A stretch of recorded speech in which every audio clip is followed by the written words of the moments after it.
Good evening, everyone. Let us start today's session. I guess I'm audible to everybody. Am I audible? Can you see me? Yes, sir. Okay. तो ये particular session हमने majorly IPM students के लिए रखा है. इसमें आपकी जो भी क्वेरीज हो सीयूईटी रिलेटेड वो आप पूछ सकते हैं. सेकेंडली मैं कुछ इंपॉर्टेंट चीजें बता दूंगा फॉर्म फिलिंग से रिलेटेड, और कुछ जो चेंजेस हुए सीयूईटी एग्जाम में उसके बारे में मैं थोड़ा सा हाईलाइट कर दूंगा. कुछ लिस्ट ऑफ यूनिवर्सिटीज के बारे में बता दूंगा जो आप लोग टारगेट कर सकते हैं. And last but not the least is the importance of domain subjects for IPM students. ठीक है, तो let me start. I show you the forms on your screen. क्या सभी लोगों को ये फॉर्म दिख रहा है अपने स्क्रीन पे? Yes, sir. sir.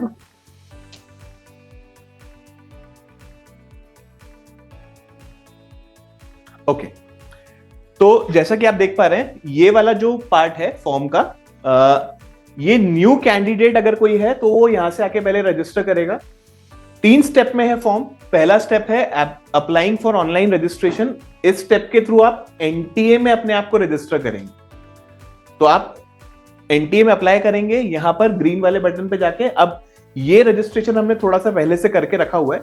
इसके स्टेप्स में बता देता हूं. जब आप इस पे क्लिक करेंगे तो आपको प्रॉम्प्ट करेगा कुछ इंपॉर्टेंट इंस्ट्रक्शंस रीड करने के लिए. आप उस पर टिक करेंगे तो बाद में आपसे आपका आधार नंबर मांगेगा. आधार नंबर के थ्रू आप ओटीपी के थ्रू लॉग इन कर जाएंगे.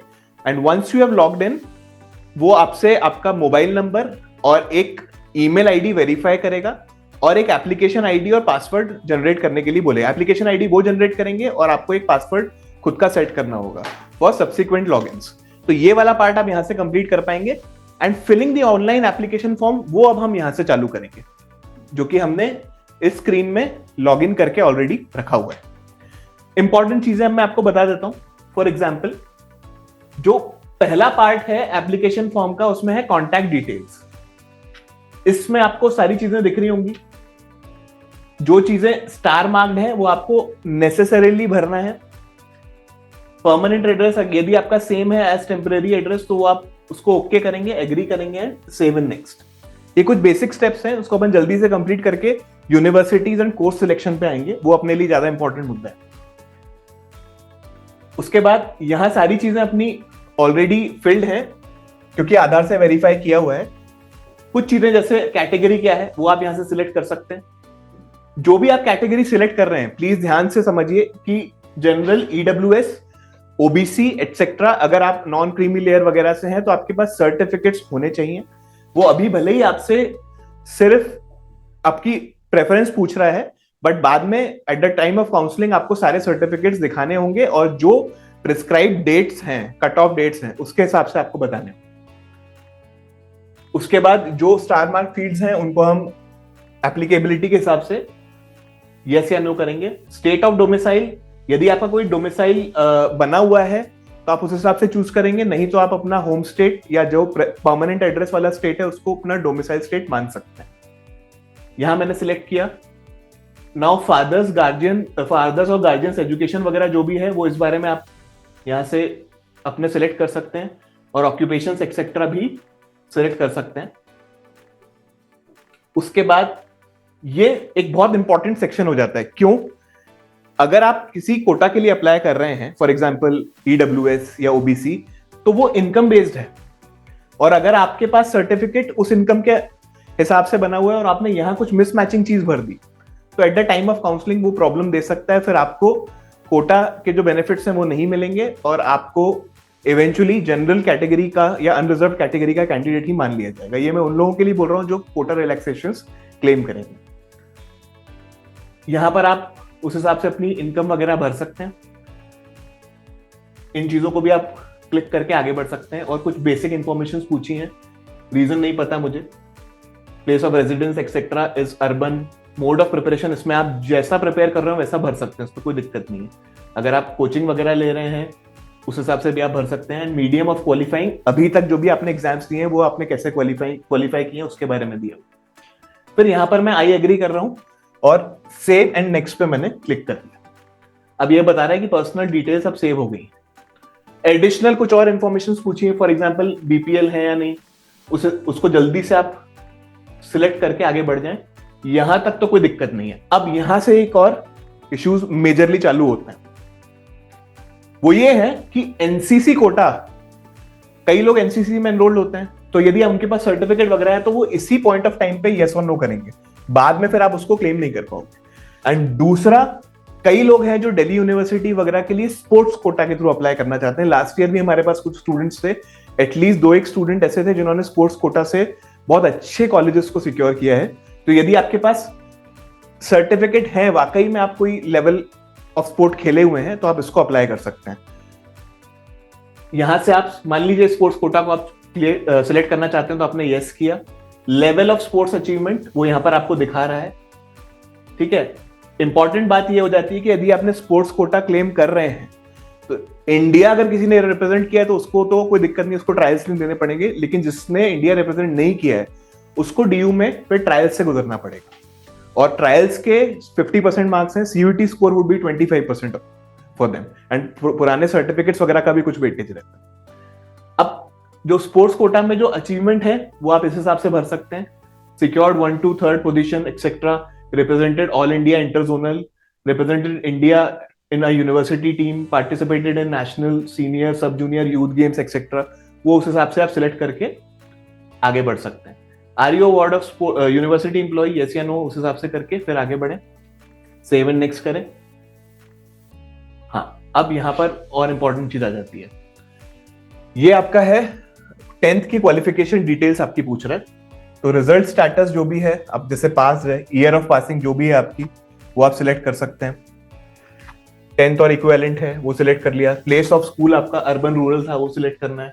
टाइप ऑफ स्कूल कॉलेज, अगर आप प्राइवेट स्कूल से पढ़े हैं तो प्राइवेट अनएडेड पे क्लिक करेंगे। क्वालिफाइंग एग्जामिनेशन इंडिया सिलेक्ट करेंगे। क्वालिफिकेशन स्टेट, जिस स्टेट में भी आपने 10th वगैरह दिया है वो सिलेक्ट करेंगे। क्वालिफिकेशन डिस्ट्रिक्ट भी उसी हिसाब से आप सिलेक्ट कर लेंगे। Board, university name, for example mostly CBSE students हैं तो वो ये वाला फिल करेंगे option, central board of secondary education. उसके बाद स्कूल का नेम एंड एड्रेस जो भी है वो अपन फिल करेंगे। रोल नंबर एक्सेट्रा, कुछ भी रोल नंबर आप डाल सकते हैं, जो भी 8-10 डिजिट का जो भी रोल नंबर होता है, बट आपके मैचिंग रोल नंबर होना चाहिए जो आपकी मार्कशीट्स में है। रिजल्ट मोड, परसेंटेज या सीजीपीए जैसा भी हो उस हिसाब से, जैसे सीजीपीए है तो ग्रेड पॉइंट आप अपना मैक्सिमम 10 डालेंगे और जो भी ऑब्टेन्ड है उस हिसाब से आपको टाइप करना पड़ेगा। फॉर एग्जांपल अगर आपका 10 था और आपका ऑब्टेन्ड है 8, तो आप ऐसे टाइप करेंगे और फिर आगे बढ़ेंगे। सिमिलरली आपको 12th की डिटेल्स में जाना पड़ेगा। रिजल्ट पास्ड या अपीयरिंग, अच्छा मोस्टली बहुत सारे लोग आप में से ऐसे हैं जो अपीयरिंग है, तो जो पास्ड हैं, जो ड्रॉपर्स हैं वो पास्ड पे क्लिक करेंगे, और अपीयरिंग है मतलब ड्रॉपर कैसा भी हो, 1 साल का ड्रॉप हो, 2 साल का, क्योंकि अपर एज लिमिट इसमें नहीं, तो मल्टीपल ड्रॉप्स भी अगर आप हैं तो आप एग्जाम दे सकते हैं और पास क्लिक करके आप आगे बढ़ सकते हैं। अपीयरिंग है तो अपीयरिंग पे लगाएंगे, और पास है तो पास पे लगाएंगे। और जो साल है अपीयरिंग का उसको आपको सिलेक्ट करेंगे, क्योंकि 24 अपीयरिंग लोग ही सीयूईटी 24 दे सकते हैं, या तो फिर पास देंगे या फिर 24 में जो 12th क्लास में अपीयर हो रहे हैं वही दे सकते हैं। तो मैं इसमें पास पे क्लिक करता हूं। ईयर ऑफ पासिंग जैसी भी है उस 10th के हिसाब से, qualifying examination, place of schooling urban, type of school college जो भी है आपका, फॉर एग्जांपल प्राइवेट अनएडेड है, qualifying examination countries India, qualifying state जो है आपका मान लीजिए कि मध्य प्रदेश है वो आपने सिलेक्ट किया, क्वालिफाइंग डिस्ट्रिक्ट जो भी है वो सिलेक्ट किया। यूनिवर्सिटी नेम, फिर इंपॉर्टेंटली यही आ जाता है कि central board of secondary education यहाँ मिलेगा, स्कूल नेम एड्रेस वगैरह सब मिल जाएगा। फिर से आपको रोल नंबर डालना पड़ेगा जो आपकी मार्कशीट्स में है। रिजल्ट मोड आपका सीजीपीए था तो यहाँ फिर 10 मैक्सिमम जो था, और जो आपका ऑब्टेन्ड है, मान लीजिए आपका 10 में से 9 ऑब्टेन्ड है तो आपने यहाँ पर 9 भरा, और उसके बाद आपने आई एग्री किया, तो उसके बाद आपको सेव करके आगे बढ़ा दिया। हाँ, अब इंपॉर्टेंट आ जाता है यूनिवर्सिटी नेम एंड प्रोग्राम।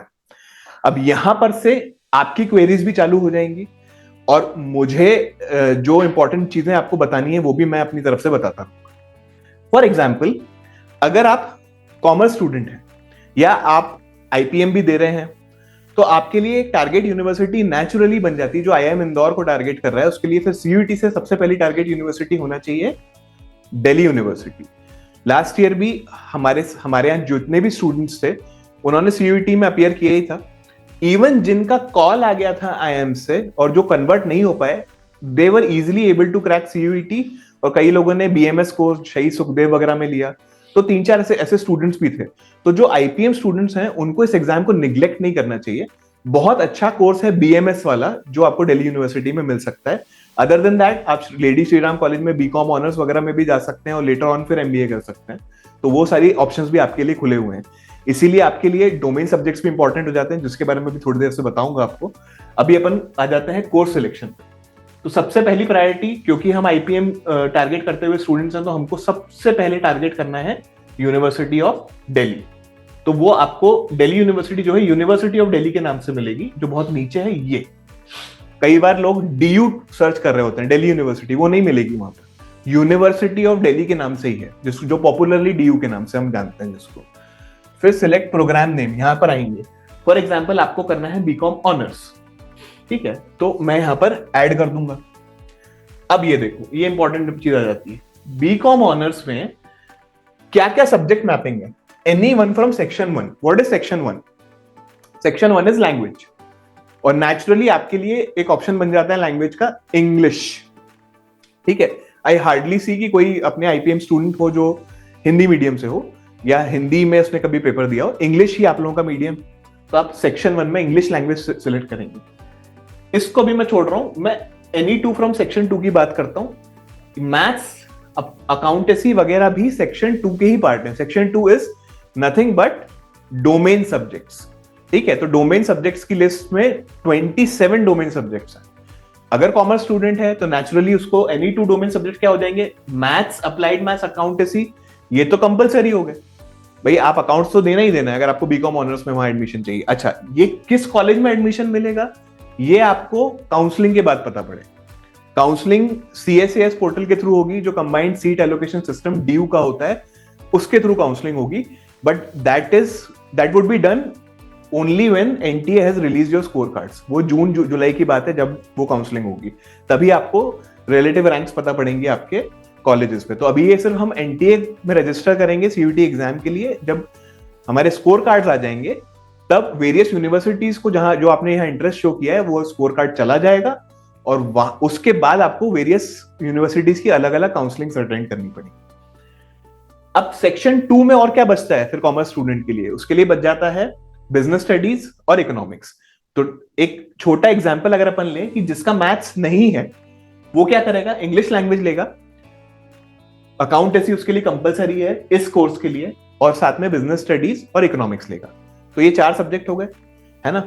इसमें आप ध्यान से देखेंगे कि जनरल टेस्ट की रिक्वायरमेंट नहीं है, बट इसका ये मतलब नहीं कि आप जनरल टेस्ट नहीं देंगे, क्योंकि 99% of the various universities have requirement of general test for in their mapping, ठीक है। अपन और आगे बढ़ते हैं। यहां से अगर आपको कोई और एडिशनल कोर्स चुनना है तो जितनी बार आपको चुनना पड़ेगा उतनी बार आपको यूनिवर्सिटी पे जाना पड़ेगा। ये है यूनिवर्सिटी ऑफ दिल्ली पे हम पहुंच चुके हैं वापस से।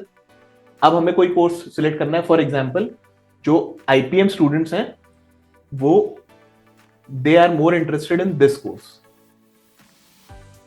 Just a second.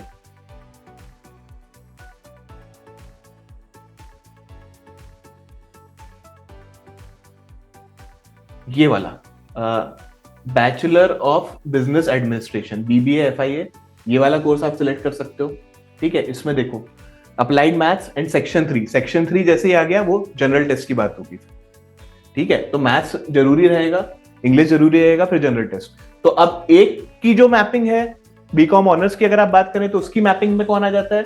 General test नहीं आता है। और दूसरे वाला कोर्स है सेम यूनिवर्सिटी में बट उसकी मैपिंग में क्या आ जाता है? जनरल टेस्ट आ जाता है। और कोर्स देखते हैं।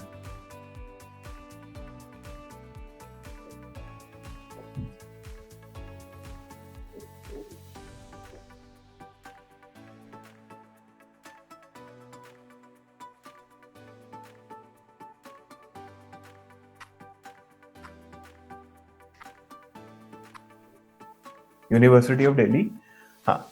अब इसमें और जो दूसरे कोई कोर्सेज हैं जिसमें आप एनरोल हो सकते हो, उनमें एक मेजर कोर्स और आ जाता है बीए इकोनॉमिक्स का। वो आप आराम से इसमें भर सकते हो, क्योंकि उसमें भी यदि आपको आगे एमबीए करना है तो BA economics would be a good option जिसमें आप अप्लाई कर सकते हो। तो ये रहा BA economics. I don't know why the screen is not behaving properly.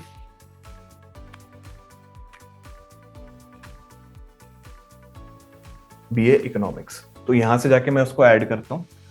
तो ये वाला आ जाता है बीए इकोनॉमिक्स। इसमें भी क्या होता है, सेक्शन 1 यानी इंग्लिश लैंग्वेज हो गया, mathematics, applied mathematics is compulsory and any two from section 2। तो बीए इकोनॉमिक्स और बीकॉम ऑनर्स दोनों के लिए आपकी मैपिंग सेम होगी।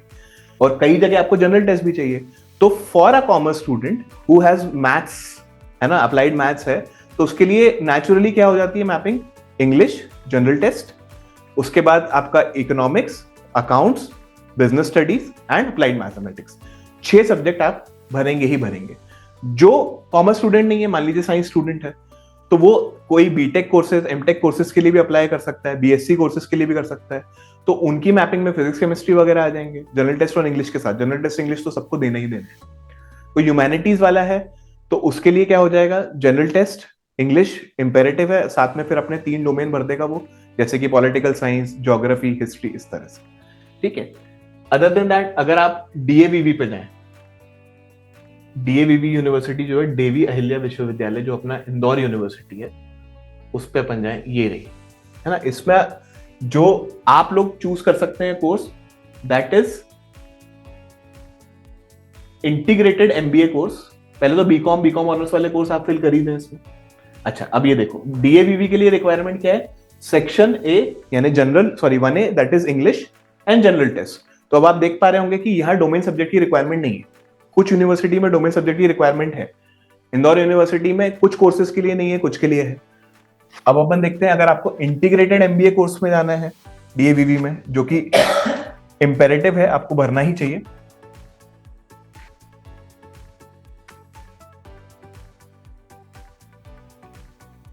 हाँ, इसमें एमबीए हॉस्पिटल एडमिनिस्ट्रेशन दिखा रहा है, बट यहीं पर एमबीए इंटीग्रेटेड मैनेजमेंट वाला भी दिखा देगा।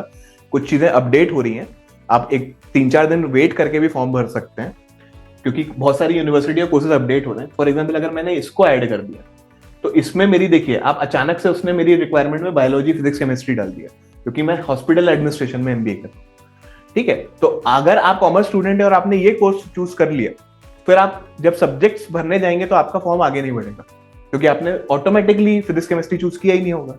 तो फिर ऐसे कोर्स को आपको रिमूव कर देना चाहिए। और अगर इंटीग्रेटेड मैनेजमेंट वाला जो भी कोर्स दिखेगा वो आप भर सकते हैं, अभी दिखा नहीं रहे, बट जब आ जाएगा तो आप उसको भर सकते हैं, और उसकी रिक्वायरमेंट इंग्लिश और जनरल टेस्ट से बनेगी। ऐसे ही करते करते मैं वेरियस यूनिवर्सिटीज को ऐड करूंगा। तो जब भी आप फॉर्म फिल करें तो 3-4 दिन रुक के फॉर्म फिल करें, और जब फॉर्म फिल करें तो एटलीस्ट 1-1.5 घंटे का समय लेके फॉर्म फिल करें, क्योंकि जब आप यूनिवर्सिटी और कोर्स सिलेक्शन में आप जाएंगे ना, तो आपको एटलीस्ट आधा घंटे के आसपास लग सकता है कि आप सारे कोर्सेज सिलेक्ट करें। ये मैंने सिर्फ 3 कोर्स सिलेक्ट किए। अब आप सभी लोग नोट डाउन कर लें कुछ यूनिवर्सिटीज जो मैं आपको बताना चाहता हूं। फर्स्टली, दिल्ली यूनिवर्सिटी जो है, वो तो उसमें तो आपको अप्लाई करना ही है। For example, BCom honours, integrated MBA, BMS course, ये सारी चीजें आपको अप्लाई करना है दिल्ली यूनिवर्सिटी में। सेम चीजें आपको अप्लाई करना है other good central universities, Banaras Hindu university in Varanasi, तो उसमें आपको अप्लाई करना है यही 4-5 कोर्सेज।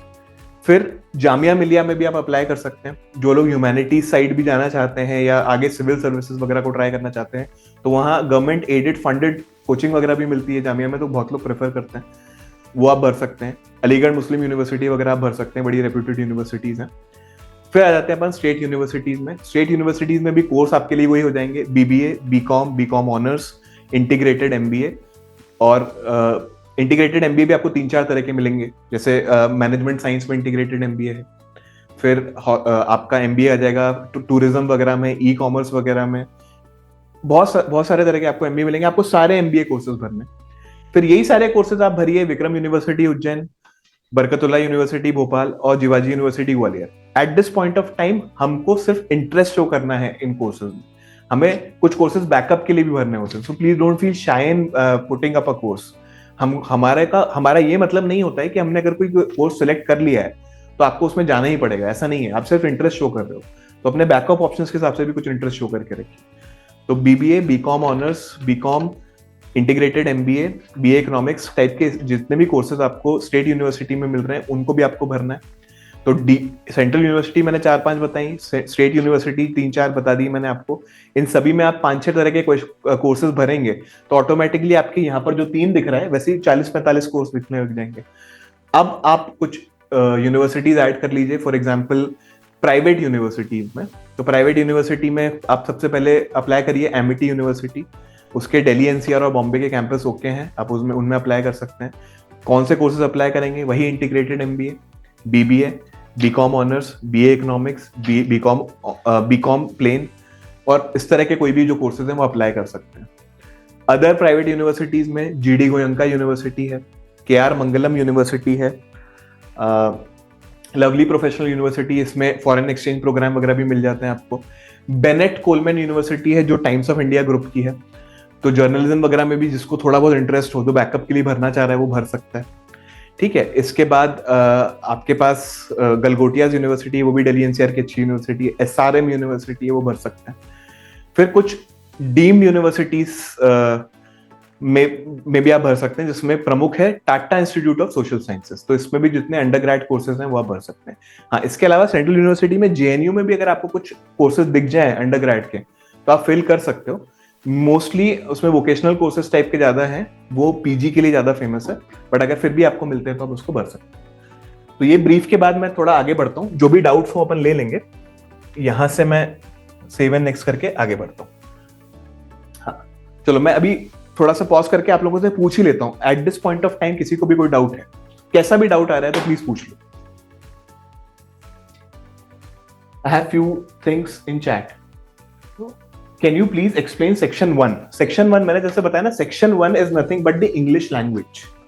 इंग्लिश लैंग्वेज का मतलब होता है section 1। Section 1 is English language and section 3 is general test. General test के अंदर 3 चीजें आती हैं। First is DILR, second is quantitative aptitude and third is general awareness. तो जो IPM की तैयारी करने वाले आप स्टूडेंट्स हो तो आप इंग्लिश लैंग्वेज तो कर ही लोगे। अच्छा, उसके टाइमिंग क्या है? 45 मिनट्स का पेपर है, सब लोग लिख लीजिए, 45 मिनट्स का पेपर है। 40 क्वेश्चंस करने हैं आपको आउट ऑफ 50। ठीक है, 40 क्वेश्चंस आउट ऑफ 50 और 45 मिनट्स का टाइम रहेगा। और जो आप वर्बल की तैयारी इतने समय से कर रहे हैं उस सेम तैयारी से आपकी ये वाली एग्जाम आप क्रैक कर सकते हो। लास्ट ईयर भी अपने पास बहुत सारे 100% टाइलर्स थे इंग्लिश में, एटलीस्ट 7-8 तो थे ही जो 100% टाइल रहे थे। 99 अबव वालों की तो गिनती बहुत ज्यादा है, काफी लोगों ने अच्छा स्कोर किया था। उसके बाद सेक्शन 3 इज जनरल टेस्ट, जिसमें क्वांटिटेटिव एप्टीट्यूड और DILR तो आप पढ़ ही रहे हैं। जीए थोड़ा सा आपने कम पढ़ा होगा, तो बट जब आप रिवीजन करेंगे तो उसमें आपकी कुछ जीए की एक्स्ट्रा क्लासेस भी हम लगवा देंगे, सो दैट कि आप जनरल टेस्ट को भी बेटर तरीके से केटर कर पाओ। क्योंकि 60 क्वेश्चंस आते हैं, उसमें से आपको 50 करने हैं जनरल टेस्ट में। और बहुत सारे ऐसे मैंने लास्ट ईयर के एक्चुअल पेपर्स देखे, एटलीस्ट मेरे पास 8-9 एक्चुअल पेपर्स हैं जो कि मैं मॉक की तरह आप लोगों को दिलवाऊंगा अभी। उसमें अप टू 20 से 22 क्वेश्चंस जीए के हैं, यानी 60 में से 1/3 पोर्शन जीए का है। और जीए के मतलब अच्छे क्वेश्चंस आ रहे हैं, तो उसके लिए कुछ एक्स्ट्रा सेशंस जीए के प्लान कर देंगे रिवीजन के टाइम पे, तो उससे आपको दिक्कत नहीं आएगी। चलिए, और कोई डाउट है? हाँ, Nishika has raised her hand. Nishika पूछ सकते हैं आप, माइक पे। So I was going through the SRCC's website, and under the heading BCom, there was a requirement of maths, like section 2, but and they mentioned that except economics, business studies, accounts and maths, if you choose another subject, you will 1% of your marks will be deducted, and business maths was a different subject from mathematics. So would that? तो पहली चीज मैं आपको बता दूं, जो SRCC की website है, वो जो भी वेबसाइट है वो इस साल की अपडेट अभी हुई नहीं है। ठीक है, तो आप जनरल जो मैपिंग है अपनी, उसमें आपका मैथ्स या अप्लाइड मैथ्स है? अप्लाइड मैथ्स है ना, तो आपके लिए सिंपल है, उसमें आप ज्यादा दिमाग मत लगाओ, आप अप्लाइड मैथ्स दोगे। ठीक है, उसके बाद अकाउंट्स, बिजनेस स्टडीज और इकोनॉमिक्स, ये चारों पेपर आपको देने हैं। अब आपकी अगर एनी 3 की मैपिंग है तो अप्लाइड मैथ्स अगर कंपलसरी है तो वो तो आपका लेगा ही लेगा, बट बाकी बचे जो 3 सब्जेक्ट है ना, उनमें से जो आपका बेस्ट सब्जेक्ट होगा ऑटोमेटिकली ले लेगा। आपको उसमें कोई टेंशन लेने की जरूरत नहीं। तो आपके लिए सिंपल है, for everybody it is simple, कि आप उनकी डिटेल्स में मत जाओ, वो तो उनका एडमिन प्रोसेस है। आपके लिए सिर्फ इतना है कि आपको 6 सब्जेक्ट देने हैं, और जो कंपलसरी सब्जेक्ट है वो ऑटोमेटिकली दिखाएगा। जो CSAS पोर्टल बोल रहा हूँ ना मैं, combined seat allocation system of Delhi university, जब आप उसके लिए रजिस्टर करोगे जून में, तो आपके वेरियस कोर्सेज के हिसाब से आपकी मेरिट दिखाने लगेगा, और वो ऑटोमेटिकली सब्जेक्ट सेलेक्ट कर लेता है जो आपके बेस्ट सब्जेक्ट्स होते हैं। उसमें आपको कुछ करने की जरूरत नहीं पड़ती। Once they have the score card, अब उनकी हेडेक हो जाती है। ठीक है, हाँ। फॉर नॉन मैथ्स DU में कौन से कोर्सेज हैं? समय, कैन आई आस्क यू कि आपका अप्लाइड मैथ्स है या नहीं? अच्छा, आपने बोला कि मैथ्स नहीं है, करेक्ट। तो आप ह्यूमैनिटीज बैकग्राउंड से हैं या आपका कॉमर्स विदाउट मैथ्स था? क्या ये बता सकते हैं आप? कॉमर्स विदाउट मैथ्स था, ऐसा अज्यूम करके मैं बताता हूं। तो कॉमर्स विदाउट मैथ्स था, तो उसके लिए अपन ने अभी भी देखा, अपन ने स्क्रीन पे भी मैपिंग देखी कि कॉमर्स विदाउट मैथ्स है तो आप बीकॉम ऑनर्स और BA इकोनॉमिक्स वाले कोर्सेज ले सकते हैं, क्योंकि उनमें ईदर मैथ्स या अकाउंटेंसी की जरूरत है। तो जहां मैथ्स है वहां वो मैथ्स ले लेगा, और जहां अकाउंटेंसी है, मतलब ऑब्लिक में है, तो वो अकाउंटेंसी का स्कोर ले लेगा, मैथ्स का छोड़ देगा। तो नॉन मैथ्स वालों के लिए बीकॉम एंड बीकॉम ऑनर्स वाले कोर्सेज आप अप्लाई कर सकते हैं। हाँ, BMS कोर्स आप अप्लाई नहीं कर पाओगे, और फाइनेंशियल मैनेजमेंट वाला जो BBA कोर्स है वो भी आप अप्लाई नहीं कर पाओगे। तो बेसिकली बीकॉम ऑनर्स और BA इकोनॉमिक्स, ये कोर्सेज आप अप्लाई कर सकते हो without maths. I hope your query is resolve. और आयुषी साहू पूछ रही है, could you please explain section 2 for science students? Yes, I will. Science students के लिए आपके लिए 3 चीजें हैं। अब जैसे दिल्ली यूनिवर्सिटी में फिर आपके लिए जो है साइंस वाले कोर्सेज नहीं, आपके लिए बीटेक और इंटीग्रेटेड एमटेक वाले कुछ कोर्सेज हैं। किन कॉलेजेस में है वो काउंसलिंग के वक्त अपने को ज्यादा बेटर पता पड़ता है। हाँ, बट स्टिल सेक्शन 2 आप लोगों के लिए क्या बनेगा? आप ऑब्वियसली अगर PCM बैकग्राउंड की है तो मैथ्स होगा, मैथ्स दे सकते हैं, फिजिक्स दे सकते हैं, केमिस्ट्री दे सकते हैं। ये 3 सब्जेक्ट तो आपके हो गए, फिजिक्स, केमिस्ट्री एंड मैथ्स। इसके अलावा आपका एक थर्ड सब्जेक्ट होगा। थर्ड सब्जेक्ट यदि आपका कोई ह्यूमैनिटीज वाला है तो वो भी दे सकती हैं, यदि फिजिकल एजुकेशन वगैरह है तो वो भी दे सकती हैं। तो आप भी एटलीस्ट 6 सब्जेक्ट्स तो दीजिए, है ना, ये मैं आपको कह सकता हूँ। उसके बाद अथर्व तिवारी पूछ रहे हैं, sir what is the maximum number of universities that we can select? There is no upper limit to selection of universities. तो जो मैंने आपको अभी एक बेसिक लिस्ट बताई है ना, आउट ऑफ 250+ यूनिवर्सिटीज, ये मैंने आपको 18-20 यूनिवर्सिटी बताई। इसमें भी अगर आप 5-6 टाइप के कोर्सेज सिलेक्ट करोगे तो आपकी ऑलरेडी कोर्स लिस्ट ना 100 और 150 के पास पहुंच जाएगी, है ना। और आप फ्री हैं, you can fill as many courses as you can, there is no limit to it. आप जितने को, और बार बार मैं आपको बता रहा हूं, ये एप्लीकेशन टू यूनिवर्सिटी नहीं है, it is just a interest which you have shown. और अभी इसलिए भरना जरूरी है कि at the time of counselling वो ये कॉल ले सकते हैं कि आपने अभी फॉर्म NTA को आपने इंटरेस्ट शो नहीं किया था, तो will not be considering. So it is better कि आप मैक्सिमम यूनिवर्सिटीज एंड कोर्सेज को सिलेक्ट करें। उसके बाद यशी पूछ रही है, sir please send all good state and private universities in the group. हाँ, तो ये वाली जो यूनिवर्सिटीज मैंने आपको लिस्ट करवाई है, इसका एक वीडियो भी हम YouTube पे अपलोड कर देंगे, तो आप पॉज करके या उस वाले सेक्शन में आके नोट डाउन कर सकते हैं, और ग्रुप पे भी मैं भिजवा दूंगा, उसकी चिंता मत। हाँ, उससे ऊपर वाला कोई कमेंट है यशी के? अच्छा, sir for BBA FIA do we have to choose both maths और अकाउंट्स, और it is okay to have maths along with GT, English, economics and BST? देखिए, मेरा आपसे यही बार बार रिक्वेस्ट है कि वो मैथ्स / अकाउंट भी अगर जहां लिखा हुआ है, at this point of time आपको नहीं पता है कि आपके अकाउंट में बेटर स्कोर आएगा या मैथ्स में बेटर स्कोर आएगा। You might be good in subjective maths, but you might not be good in objective mathematics, ठीक है, क्योंकि ऑब्जेक्टिव टाइप पेपर्स हैं।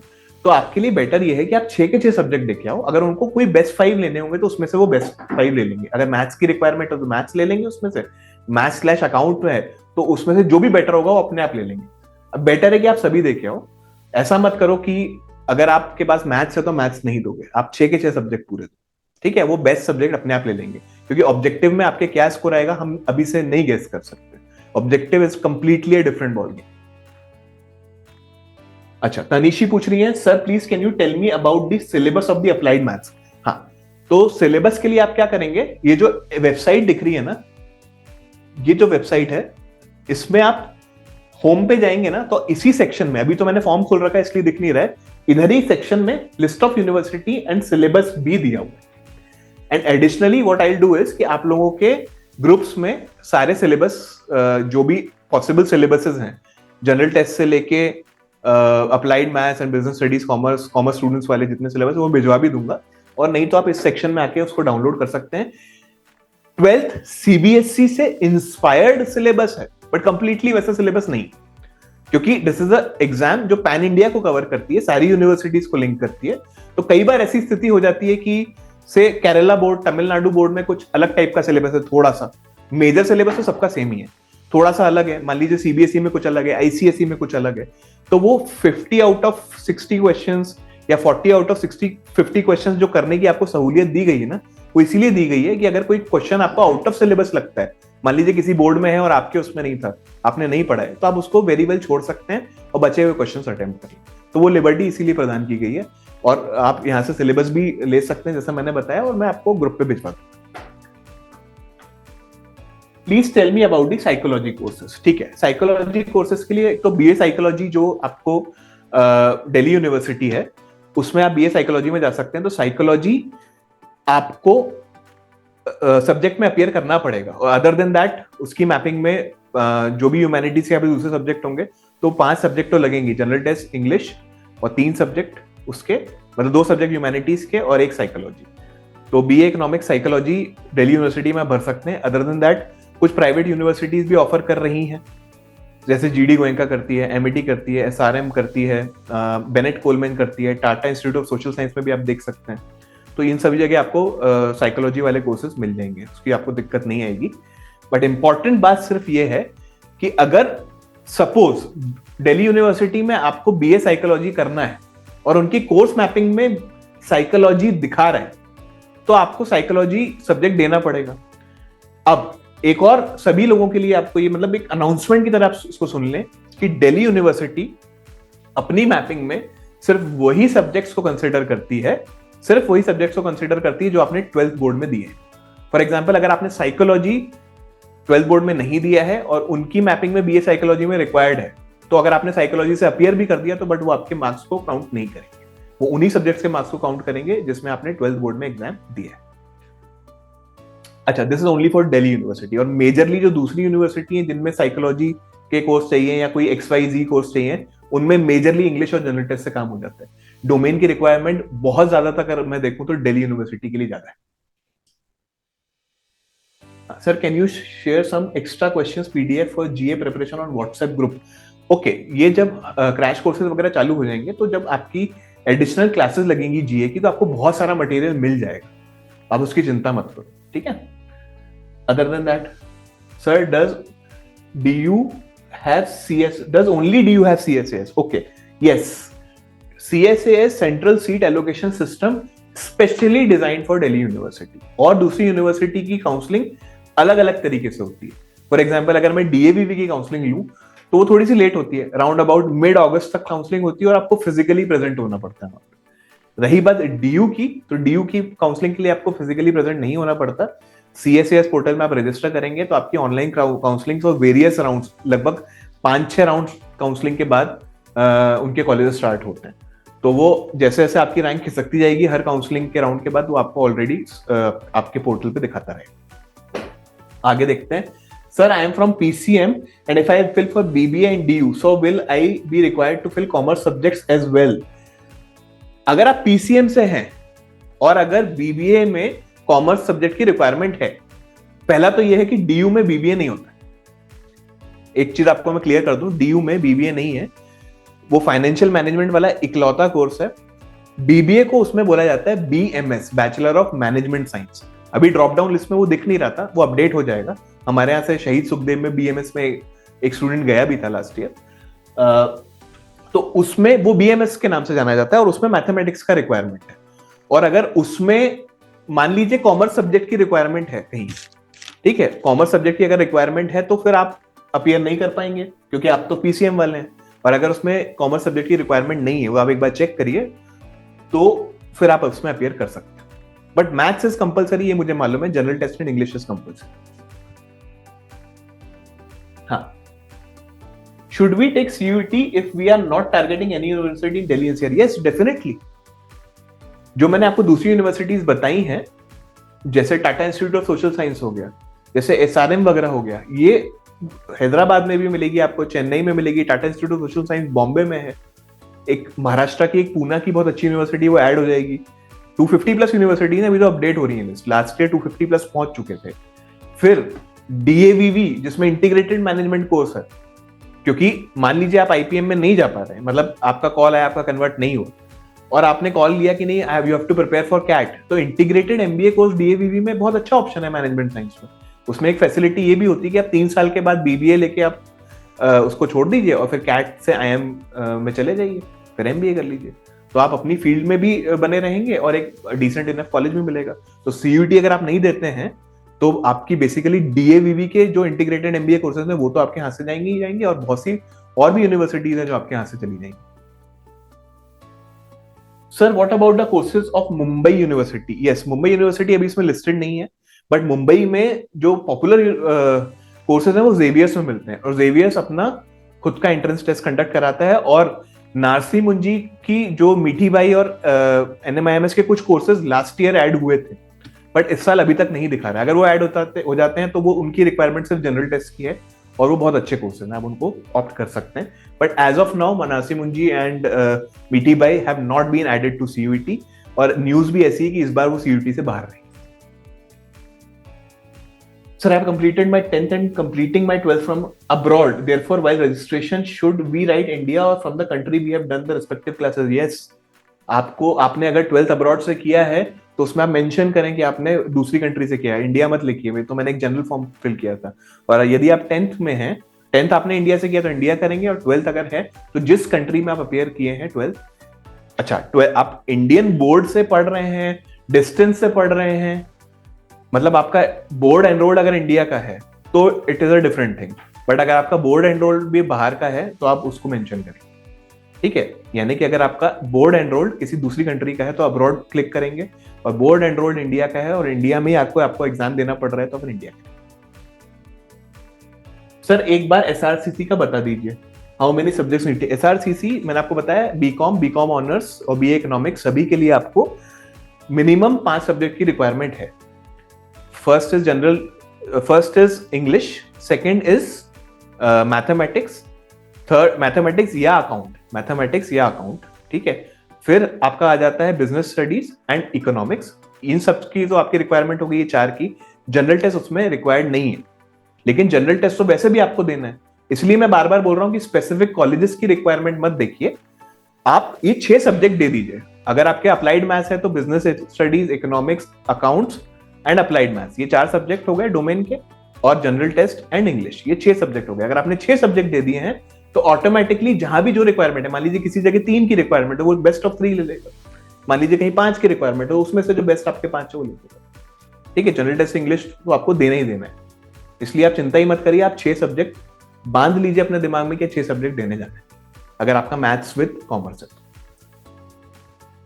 मन्नत has raised her hand. Please मन्नत बताइए। So I had some doubt. Till last year, there was a section in maths which was compulsory to attempt. Yes, this year also there would be a section जो applied maths का paper है, उसमें शुरू के 15 question जो हैं वो आपको कोर और अप्लाइड मैथ्स के कॉमन आएंगे। उसके बाद वो कंटिन्यूएशन में आपसे पूछेगा कि आपको कोर अटेम्प्ट करना है या अप्लाइड अटेम्प्ट करना है। Okay, so those 15 questions do not have any options, right? नहीं, Like, ऑप्शंस हैं। नहीं मतलब 50 में 60 में से 50 कर लो, ऐसा नहीं, वो 15 कंपलसरी है। ओके। 12th H भूवी, इस यूजर नेम के कोई हैं जो हैंड रेज कर रहे हैं, प्लीज बताइए। Yes sir, Bhuvi. हाँ बताइए सर, हमने 10th और 12th CBSE से किया है, UAE से अब्रॉड में पढ़ता है हमारा बेटा। हाँ जी। वो आपने फॉर्म रजिस्ट्रेशन के लिए हमको बताया, तो आपने वहाँ पे लिखा ऐसा मध्य प्रदेश और वो सब लिखना पड़ेगा ऐसा फॉर्म में? नहीं, मैंने सिर्फ ये बताया कि एक जनरल आप फॉर्म, मैंने बार बार उस समय भरते वक्त भी बताया इस चीज को कि आप यदि मध्य प्रदेश में हैं तो भरेंगे, क्योंकि मेजॉरिटी ऑफ द क्राउड मेरे पास वैसा है। मध्य प्रदेश में नहीं है, बाहर कंट्री में पढ़ रहा है, और CBSE कोर्स है उसका, मतलब उसका पैटर्न जो है वो CBSE है। ठीक है, तो आप CBSE बोर्ड सिलेक्ट करेंगे, लेकिन जिस कंट्री में आप पढ़ रहे हैं फिर इंडिया नहीं सिलेक्ट करके अब्रॉड सिलेक्ट करेंगे। वहां पे एब्रॉड नहीं लिखा है ना, वहां पे कुछ कुछ लिखा ही नहीं है शायद, अदर लिखा है शायद वहाँ पे। हाँ, तो अदर अदर करके आगे बढ़ जाएंगे। अच्छा, वो एक्सेप्ट करेगा ना उसमें? बिल्कुल बिल्कुल, जब ऑप्शन ही नहीं है दो, उसके अलावा तो अपन क्या कर सकते हैं? अगर लिस्ट ऑफ ऑप्शंस होते तो अपन समझते भी उसमें। और मुझे एक बात और पूछनी थी कि आईपीएम का जो 5 इयर्स का जो प्रोग्राम है, जैसे हाँ। रोहतक है, रांची है, इंदौर है, हाँ ये जी सब जगह पे, जम्मू है, बोध गया है, जी। हमको कभी हम आईपीएम के 5 इयर्स की प्रोग्राम के हमको पांचों कॉलेज की एग्जाम अलग अपेयर होना पड़ेगा, या फिर आईपीएम के इसी प्रोग्राम से उसका रिजल्ट वैलिड माना जाएगा? देखिए, आईपीएम के दो मेजर एग्जाम्स हैं। फर्स्ट इज आईएम इंदौर के लिए जो आईपी मैट होता है, और एक आईएम रोहतक के लिए होता है। अब जितने भी कॉलेजेस आईएम वाले हैं जो जिनमें अंडरग्रेड वाला कोर्स है, इन दोनों एग्जाम से ले लेते हैं। कुछ कॉलेजेस आईएम इंदौर वाले उससे लेते हैं, फॉर एग्जांपल आईआईएफटी वाला लेता है शायद, फिर टैपमी मणिपाल लेता है, और आईएम रांची लेता है इंदौर के एग्जाम से। और मतलब रांची आईएम में एडमिशन लेने के लिए इंदौर का आईपी मेट का result is valid for that, correct? Yes yes yes और जो रोहतक का है उसका सेपरेट हमको अप्लाई करना पड़ेगा वहां पर एग्जाम यस लिखने के लिए? यस यस यस बाकी आईआईएम में हमको सेपरेट अप्लाई करना पड़ेगा आईपी, जहां भी प्रोग्राम होता है वो? यस यस, बट जहां होता है मेजरली इन दो एग्जाम्स से होता है, बट आप ये दो एग्जाम देंगे तो आपकी सारी चीजें मैक्सिमाइज हो जाएंगी। अच्छा, क्योंकि 3 या टोटल 4 या 5 ही कॉलेज हैं जहाँ पे आईपी मेट का प्रोग्राम होता हाँ है। हाँ हाँ, तो ये दो ही एग्जाम्स के थ्रू होता है। हाँ, वही दो तो मतलब हर कॉलेज के लिए हमको अलग अपियर होने का, बाकी 2-3 के लिए नहीं होने का है? नहीं, सिर्फ दो में अपियर होना है, दो एग्जाम्स। और ये एमआईटी क्या बोल रहा है? MIT Sir, this discussion is specifically for CUET. So because others have also raised their hands. नहीं, सीयूईटी तो हमको अभी फॉर्म भरना ही है, बस एक कंफ्यूजन था स्कूल का कि इसने ब्रॉड से किया। हाँ, तो that is what I'm trying to suggest कि let me take other questions also, because बहुत सारे lined up questions हैं। सॉल्व किया, thank you. Priyal has raised her hand. Priyal, please. Yes, sir. So I wanted to ask that if in CBSE presently I'm giving my 12th and I'm registered with core maths as my optional, Okay. but in CUET if I wish to give the applied maths का segment जब वो optional में continue करने का पूछता है, so is that allowed or not? See, if you have registered in CUET, in your boards for core maths, right? अगर आप core maths से registered हैं और applied वहां select, मतलब CUET, पहला तो ये है कि आप यहाँ पर जो पेपर प्रेफरेंस लेंगे ना, तो यहाँ पर अगर आपने अप्लाइड मैथ्स सिलेक्ट कर लिया है तो वो आपको अपने आप ही अप्लाइड मैथ्स खोलेगा। तो सिंपल बात ये है कि यहाँ पर आप कोर मैथ्स की जगह अप्लाइड सिलेक्ट कर रहे हैं तो आपका अप्लाइड ही खोलेगा। और अगर आपने बोर्ड में कोर दिया है और यहाँ पर भी कोर सिलेक्ट कर रहे हैं तो आपका कोर मैथ्स ही खुलेगा। और अगर आपने बोर्ड कोर से दिया है, यहाँ अप्लाइड भर दिया है, और फिर आप चाहते हैं कि डीयू में आपका एडमिशन हो जाएगा उससे, तो वो नहीं होगा, क्योंकि आपने 12th बोर्ड में कोर मैथ्स से दिया है, तो आपकी मैपिंग फिर कोर मैथ्स से होगी। क्या बात क्लियर है?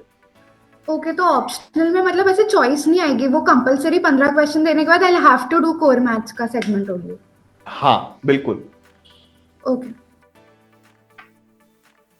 What about Christ Bangalore courses? See, for that you can ask our admission team, जो भी अपने मार्केटिंग ऊपर टीम होती है. This seminar is specifically for CUET UG.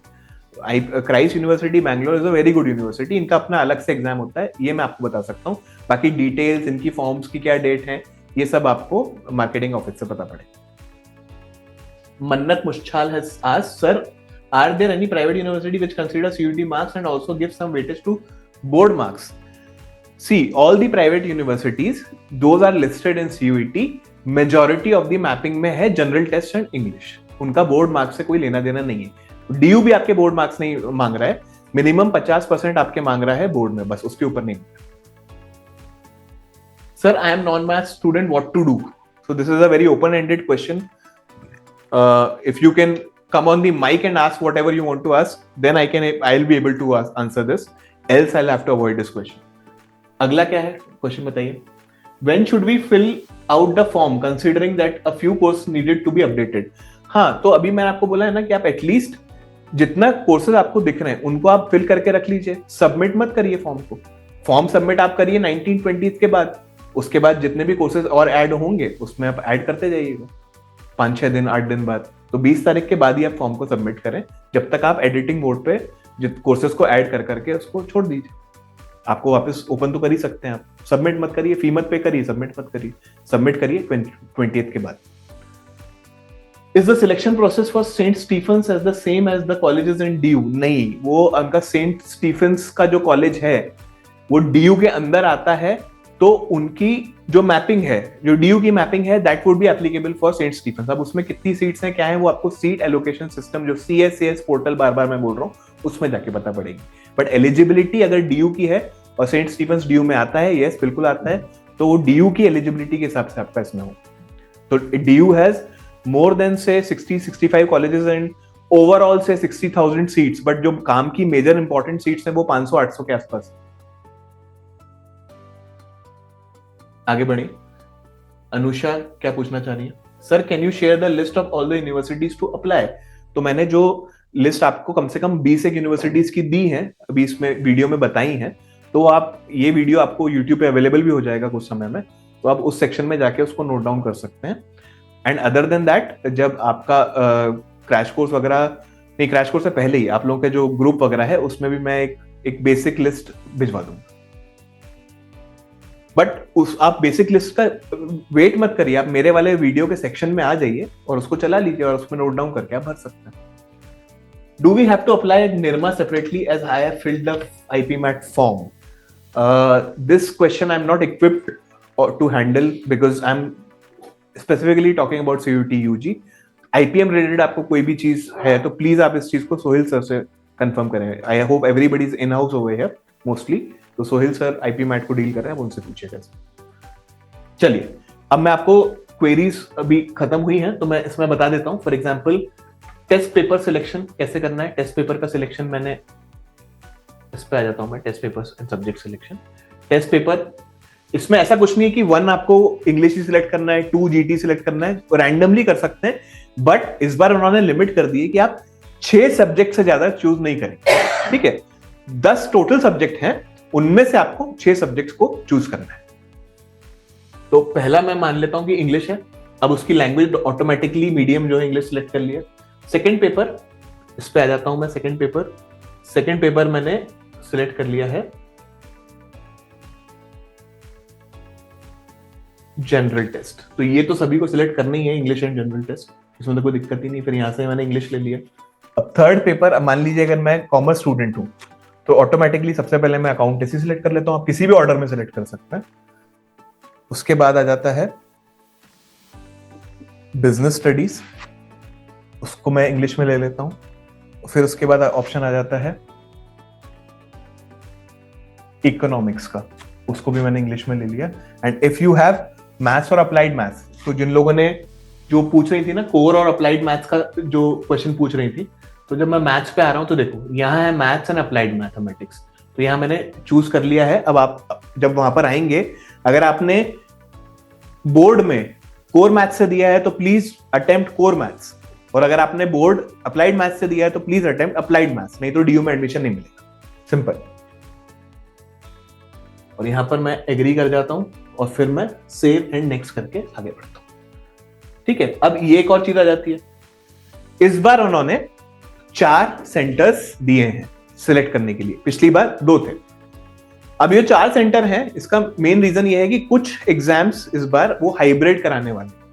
Hybrid mode is either pen paper से, और दूसरा या तो पेन पेपर बोर्ड होगा वो जो आपका ऑब्जेक्टिव OMR फिलिंग वाला होता है, और या तो फिर कंप्यूटर बेस्ड। अब आपके हाथ में कोई सिलेक्शन का वो नहीं कि आप ऐसा चूज नहीं कर सकते कि आपको OMR से देना है या कंप्यूटर से देना है। वो NTA ही डिसाइड करेगा कि कौन सा पेपर उनको OMR बेस्ड लेना है। फॉर एग्जांपल रजिस्ट्रेशन अगर ज्यादा हो गए तो NTA फिर डिसीजन ले लेगा कि हमको ये वाला पेपर एक ही स्लॉट में कराना है और उसको हम OMR बेस्ड कराएंगे। तो वो फिर आपको उस हिसाब से बता देगा आपके हॉल टिकट में कि ये वाला पेपर OMR बेस्ड होगा। ऐसा वो इसलिए भी करना चाहते हैं कि नंबर ऑफ रिपीटेशन से वो बचें, और नॉर्मलाइजेशन प्रोसेस जो करनी पड़ती है, क्योंकि हर स्लॉट का जो एग्जाम है उसका डिफिकल्टी लेवल थोड़ा ऊपर नीचे होता है, तो एक नॉर्मलाइजेशन प्रोसेस होती है, उसको अवॉइड करने के लिए इसलिए इस बार हाइब्रिड कर दिए उन्होंने एग्जाम। तो कुछ पेपर्स रहेंगे जो OMR बेस्ड होंगे एंड कुछ पेपर्स होंगे कंप्यूटर बेस्ड। तो मेजरली जो पेपर्स OMR बेस्ड हो सकते हैं वो है मैथ्स, फिजिक्स, केमिस्ट्री, इस तरह के पेपर OMR बेस्ड हो सकते हैं। नॉट श्योर, वो डिसीजन NTA देगा, और इवेंचुअली कब देगा, जब आपको हॉल टिकट आएगा उसी में मेंशन किया। एग्जामिनेशन सेंटर अब जो आपने परमानेंट एड्रेस दिया है ना, उसके अलावा कोई और स्टेट शो नहीं कर रहे, तो आप यदि मध्य प्रदेश के हैं तो परमानेंट सेंटर आप उस हिसाब से बनेंगे। जो बाहर है वो अपनी कंट्री भर सकते हैं और वहां से आप अपना सेंटर चूज कर सकते हैं। फर्स्ट चॉइस डेफिनेटली अगर इंदौर से तो आपने इंदौर भरा, सेकंड इज भोपाल, या भोपाल मत भरिए, इंदौर के पास वाला कोई भर दीजिए, देवास भर दिया। उसके बाद आपने भर दिया इंदौर के पास उज्जैन है, तो Ujjain is not showing but Ujjain is there. इसको मैं थोड़ा ऊपर करता हूँ तो शायद शो करने लग जाएगा। नहीं, उज्जैन अभी दिखा नहीं रहा है। हाँ, उज्जैन दिखाया, यहाँ पर आप उज्जैन सेलेक्ट कर दीजिए। फोर्थ जो सिटी है वो मैंने भोपाल कर दी। तो आप ऐसे ही सिटी सिलेक्ट करिएगा जो इंदौर के पास है, बिकॉज एक दिन आपका एग्जाम नहीं होगा। आपके एग्जाम जैसे 15 से लेके 30 के बीच में आपके एग्जामिनेशन होना है, तो किसी दिन कोई एक स्लॉट का पेपर आ जाएगा, किसी दिन दूसरे का आ जाएगा, हो सकता है एक दिन में 3 पेपर आ जाए, फिर बचे हुए 2 पेपर बाद में आए, तो एटलीस्ट 2-3 डेट्स तो आपको मिलेंगी। तो ऐसा आपने अगर सेंटर भर दिया जो आपको दूर जाना पड़ेगा, तो उसमें फिर आपको दिक्कत हो सकती है। तो बेटर है कि हम इंदौर और उसके आसपास भरें। मान लीजिए देवास भी आ जाता है तो आप 1 घंटे पहले निकल के पहुंच सकते हैं, उज्जैन भी आ जाता है, वैसे आप उसको केटर कर सकते हैं। अब मैं आई एग्री करता हूँ, सेव एंड नेक्स्ट करता हूँ और आगे बढ़ जाता हूँ। हाँ, इधर से आप फोटोग्राफ और सिग्नेचर वगैरह अपलोड करेंगे। फॉर एग्जाम्पल हमने फोटोग्राफ, ये हमने अब सॉरी फिल हुआ नहीं है, हमने फोटोग्राफ में ये कर देते हैं। तो फोटोग्राफ ले रहा है, ये हमारे एक इंटर्न का फोटोग्राफ है। फिर उसको हम सिग्नेचर जो है उसको भी मैंने अपलोड कर दिया। तो ये सारी चीजें आप पहले ही सेव करके रखेंगे अपने लैपटॉप्स में। ध्यान की बात यह है कि मिनिमम साइज फोटोग्राफ का 10 KB है, मैक्सिमम 200 है, और सिग्नेचर का मिनिमम साइज 4 है और मैक्सिमम 30 है, और JPG फॉर्मेट में ही आपके फोटोग्राफ और सिग्नेचर होने चाहिए। आगे बढ़ते हैं। यहां पर आप आते हैं तो एक चीज वो आपको पूरा का पूरा फाइनल सबमिट से पहले ये सारी चीजें आपको बताएगा फॉर्म, और प्लीज वेरीफाई और मोबाइल नंबर, तो यहाँ पर आप क्लिक करके अपना फोन वेरीफाई कर सकते हैं, और उसके बाद ये सारी चीजें आप एक बार रीड कर लीजिएगा, और वेरीफाई करना पड़ेगा मोबाइल नंबर से, उसके बाद ही हम आगे बढ़ सकते हैं। तो जैसे ये मोबाइल नंबर जो हमारा है हमने डाला है, अब कैप्चा डालेंगे, उसके बाद एक OTP आएगा, कैप्चा एंटर करेंगे।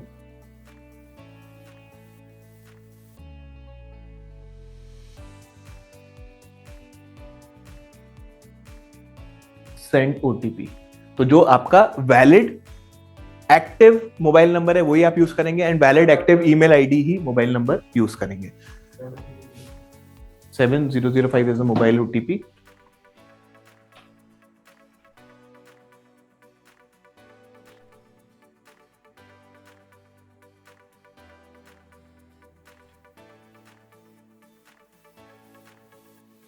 बस ये एप्लीकेशन फॉर्म यहाँ पर आके अपने को कंप्लीट पे क्लिक करना पड़ेगा। ये मोबाइल नंबर वेरीफाई हो गया, सारी इंफॉर्मेशन आप वापस पढ़ेंगे, अच्छे से वेरीफाई करेंगे, फिर यहाँ सबमिट बटन पे क्लिक करेंगे। यहाँ फिर से आपसे पूछेगा आपका नेम करेक्ट है, mother's name, mobile, course, subject, email, gender, date of birth, father's name, address and centre correct है कि नहीं। फिर आप आई एग्री पे क्लिक करेंगे और उसके बाद फिर फाइनल सबमिट करेंगे।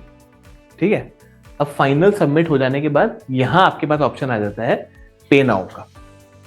तो जब पे नाउ वाला आता है उस पे आप पे नाउ पे क्लिक करेंगे, और उसके बाद आप जितने भी पेपर्स आपने सिलेक्ट किए उस हिसाब से आपका पेमेंट रहेगा। जैसे आपने 6 पेपर सिलेक्ट किए तो उस हिसाब से 2200 रुपये आपका पेमेंट रहेगा, आप उसको पे करके आगे बढ़ सकते हैं। जो लोग अब्रॉड से एग्जाम दे रहे हैं उनका टेंटेटिवली 4500 to 5000 का कुछ पेमेंट रहेगा, उससे आप आगे बढ़ सकते हैं। मेरा ऐसा मानना है कि अभी 3-4 दिन 5 दिन का वेट करने के बाद आप फॉर्म को भरिए, और उसके बाद फिर कोर्सेज वाले सेक्शन पे आप अपडेट करते रहिए, उसके आगे बढ़िए ही मत, आप उसके आगे बढ़िए मत। कोर्सेज में जितने ऐड कर रहे हैं वहां पर वहीं पर स्टॉप हो जाइए, जितने और ऐड कर सकते हैं फिर आप उसमें ऐड करते रहिए, उसके बाद उसके आगे बढ़िए। और 4-5-6 दिन के बाद फॉर्म फिल करेंगे तो बहुत सारी यूनिवर्सिटीज ऐड हो चुकी होंगी, और जो मैंने मेजरली यूनिवर्सिटीज बताई हैं उनमें जाके आप अपनी मतलब इंटरेस्ट शो कर सकते हैं, और फिर फाइनल सबमिशन करके आप अपने फॉर्म को सबमिट कर सकते हैं। तो ये पे नाउ वाला सेक्शन है, इसको आप क्लिक करेंगे तो आपके पास ऑप्शंस आएंगे। फॉर एग्जांपल SBI, ई-पे से अगर आप जाते हैं तो ये सारे ऑप्शंस हैं, यूपीआई वगैरह, नेट बैंकिंग, क्रेडिट कार्ड, किसी से भी आप भर सकते हैं और उसके बाद आपका फॉर्म जो है वो फिल हो जाएगा और सबमिट हो जाएगा। अब एक आध कोई क्वेरी मुझे दिख रही है? हाँ, suggest some good university for global integrated MBA. Global integrated MBA CUET के थ्रू तो आपको कुछ नहीं मिलेगा। इंटीग्रेटेड एमबीए आपको मिलेगा जो मैंने आपको लिस्ट बताई है। प्राइवेट यूनिवर्सिटीज में है Galgotias, SRM, Bennett Coleman, Lovely Professional, K R Mangalam और एमईटी यूनिवर्सिटी, इन सब में आपको मिल जाएगा इंटीग्रेटेड एमबीए। डीएवीवी में मिल जाएगा और डीयू में भी मिल जाएगा। तो ये सारे जो हैं आपको उधर मिल जाएंगे। ग्लोबल कोर्स के लिए ग्लोबल एमबीए जो यूनिवर्सिटीज ऑफर कर रही हैं, जैसे आईएसबी वगैरह है या एसपीजेन वगैरह है, तो वो कैट और उसके थ्रू करती हैं या जीमैट वाले एग्जाम के थ्रू करती हैं। इसका सीयूईटी यूजी से कोई लेना देना नहीं। Assuming that Purvi has a question, assuming that different universities would have different kinds of weightage and marks, marking requirements for CUET, what is the minimum score we should aim for to qualify the most? हाँ, minimum उसकी बात अगर आप कर रहे हैं तो try to maximize your score। अब इसमें ऐसा है कि एग्जाम का लेवल मॉडरेट लेवल से ऊपर नहीं जाएगा। तो जो आईपीएम की तैयारी कर रहे हैं उसके लिए जनरल टेस्ट वाला सेक्शन में चैलेंज आ जाता है सिर्फ जीए।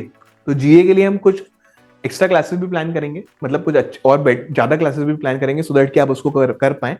वर्बल आप इजीली कर लोगे। तो जनरल टेस्ट और इंग्लिश में तो आप ऐसा है कि 200 +5 -1 है। +5 इज फॉर आपका correct answer and -1 is for an incorrect answer. +5 -1 की आपका मैपिंग है, मार्किंग स्कीम है। तो उस हिसाब से 40 क्वेश्चन अगर करने हैं तो 200 मैक्सिमम मार्क्स हो गया इंग्लिश में। तो 180 185 प्लस अगर आप लाते हैं तो 99 100 परसेंटाइल के आसपास आप पहुंच जाएंगे। और 150 के ऊपर तो आपके होने ही चाहिए 95 परसेंटाइल अबव के लिए। और जो जनरल टेस्ट है वो 250 मार्क्स का है, क्योंकि आपको 60 में से 50 क्वेश्चन करने हैं। तो 50 × 5 इज 250। तो 250 में से ट्राई टू स्कोर 200 अबव, तो आपका 95 परसेंटाइल के ऊपर रहेगा। Sir actually I have CUET, I had gave CUET last year, so this time should I give the same mobile number and email? हाँ बिल्कुल दे सकते हैं। एक्टिव है आपका मोबाइल नंबर तो आप दे सकते हैं, उसमें कोई दिक्कत नहीं। चलिए आई गेस हाँ, अब Priyal has some question. Please Priyal ask, you have raised the hand. Priyal, am I audible? Okay, Priyal is not. Yes, Priyal. I'm not able to hear you. Okay, Kritika. Sir आपने डीएवीवी रिगार्डिंग जो चीज बोली थी कि अगर board के अंदर मैंने मैथ्स का पेपर दिया है तो ही उसके कोर्सेज के लिए I will be eligible, but DU के लिए non maths DU not for DU. डीयूवीवी या नहीं DA, मैं DU की बात कर रहा हूँ, DAVV के लिए नहीं है ऐसा। तो sir being a non math student then अगर मैं सीयूईटी में मैथ्स का दे रही हूँ तो आपका रिक्वायरमेंट अगर है तो मतलब आप किस कोर्स के लिए दे रही हो। इंपॉर्टेंट बात तो ये हो जाती है ना कि आप किस कोर्स को टारगेट कर रहे हो। अगर आपका नॉन मैथ्स है तो ऑलरेडी आप बीकॉम और बीकॉम ऑनर्स दिल्ली यूनिवर्सिटी के लिए एलिजिबल हो, क्योंकि आपका मैथ्स की जगह अकाउंट्स का स्कोर ले लेगा वो। तो आपको मैथ्स देने की जरूरत ही क्या है। और रही बात डीएवीवी की है और दूसरे यूनिवर्सिटीज की है तो मेजरली जनरल टेस्ट की रिक्वायरमेंट है, तो उनकी मैथ्स की रिक्वायरमेंट है ही नहीं। ओके सर, ठीक है ना। और डीएवीवी में जो इंदौर की यूनिवर्सिटी है डीएवीवी, उसमें भी जनरल टेस्ट और इंग्लिश की रिक्वायरमेंट है, उसमें भी मैथ्स की रिक्वायरमेंट नहीं है। Okay sir, thank you. Sir, am I audible now? Yes Priyal बताइए। Sir, it was regarding uploading the document. So I had my surname changed in 9th grade. So all my ID proofs have my previous surname, but the board's की जो marksheet है उसमें there's my new surname. So I uploaded that only in all the colleges form which I filled yet. So would that be problematic? See, firstly, you will be registering yourself through Aadhaar card, right? So I would suggest you one thing. If your Aadhaar card has a different surname and your 10th board mark sheet has a different one, right? So try to first change your surname in your Aadhaar card through your 10th board mark sheet, right? तो फिर वो आपका official आगे भी चलता रहेगा। तो जैसे आप आधार कार्ड से लिंक करेंगे ना तो आपका नाम ऑलरेडी इसमें दिखाएगा। एंड अगर लाइक ऑलरेडी मैंने इंदौर का फॉर्म भर दिया है, so should I drop a mail to them or something, because IP MAT Indore का I already filled with my previous Aadhaar card. See regarding IP MAT I am not dealing with that section. अगर आपको उसके बारे में कोई query है तो please आप सोहेल सर से बात करें, बिकॉज मेरे को उसकी डिटेलिंग एग्जैक्टली नहीं मालूम है. सीयूईटी का मैं सब बता सकता हूँ. तो इट वुड बी प्रेफर, अगर आप सीयूईटी में ऐसा भरना चाह रहे हैं तो आप आधार कार्ड में अपना नाम चेंज करा सकते हैं, फिर भर सकते हैं. और अगर आपने आईपी मैट पुराने आधार कार्ड से भर दिया है और आपके 10th बोर्ड मार्कशीट में डिफरेंट नाम है, तो आपको अपने बस आइडेंटिटी प्रूव करनी पड़ेगी वहां पर, और कोई Okay. दिक्कत वाली बात नहीं है. सोहम राजगुरु, यस सर. हाँ बताइए. सर मैं भी नॉन मैथ स्टूडेंट हूँ, तो मुझे बस ये जानना था कि पहले तो एक मिनट आपकी आवाज ब्रेक हो गई, प्लीज वापस बताइए. Sir can you hear me now? हाँ please. Sir I am also a non math student. हाँ तो एप्लीकेशन फॉर्म में पहले तो मैं अपने 3 मेन सब्जेक्ट्स भर दूंगा, accountancy, BS and eco. Yes. And कौन से कोर्सेज या कॉलेजेस के लिए मेरे को 6 सब्जेक्ट भरना पड़ेगा मेरा, जो बोर्ड में रहेगा? आपको जरूरत ही नहीं है. नहीं मैथ्स जरूरत अगर नहीं है, मैथ्स अगर नहीं है तो आप यही 5 सब्जेक्ट भरिए, आपकी सारी रिक्वायरमेंट हो जाएगी. क्योंकि 99% ऑफ द कोर्स जो आप भरेंगे ना, उनमें जनरल टेस्ट और मैथ्स की, जनरल टेस्ट और इंग्लिश की रिक्वायरमेंट है.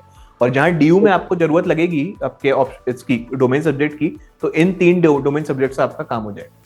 Okay, accountancy will work for that also. Yes, क्योंकि अकाउंटेंसी / मैथ्स है ना, तो आपकी मैथ्स Yes. नहीं है, आपके मार्क्स ले लेगा.